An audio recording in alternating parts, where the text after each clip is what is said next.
基督徒要步耶稣的后尘，受洗归入他的死。成为基督徒时，我们会举行一个洗礼。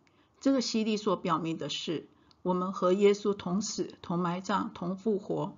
使徒保罗说：“岂不知我们这受洗归入基督耶稣的人，是受洗归入他的死吗？”所以，我们借着洗礼归入死，和他一同埋葬，原是叫我们一举一动有新生的样式，像基督借着父的荣耀从死里复活一样。我们若在他死的形状上与他联合，也要在他复活的形状上与他联合，因为知道我们的旧人和他同钉十字架，使罪身灭绝，叫我们不再做罪的奴仆，因为已死的人是脱离了罪。人活在这世界上是一直被罪控制的，这个罪就是亚当夏娃所留给我们的肉体的情欲、眼目的情欲、今生的骄傲。使徒约翰说：“不要爱世界和世界上的事，人若爱世界，爱父的心就不在他里面了。因为凡世界上的事，就像肉体的情欲、眼目的情欲，并今生的骄傲，都不是从父来的，乃是从世界来的。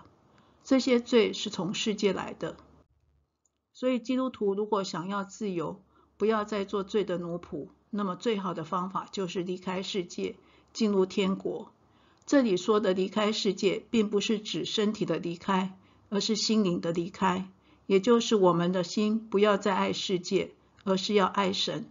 向着世界，我们的心是死的；向着神，我们的心是活的。耶稣的死为我们断开了与世界的连结，为我们打通了天国之路，也就是离开死亡，通往生命和永生之路。这是神给人的一条生路，我们要好好把握住。走在这条路上的方法就是要步耶稣的后尘，向着世界和他同死，之后才能够在天国里和他一同活着。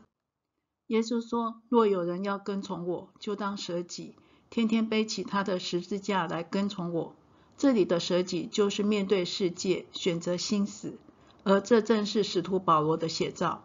使徒保罗说：“因这十字架，就我而论，世界已经钉在十字架上；就世界而论，我已经钉在十字架上。”这个选择不是一时的，而是天天一生的。这个选择不是容易，而是需要征战的。但是耶稣已经为我们走上了这一条路，如果我们爱他，就跟随他的路走吧。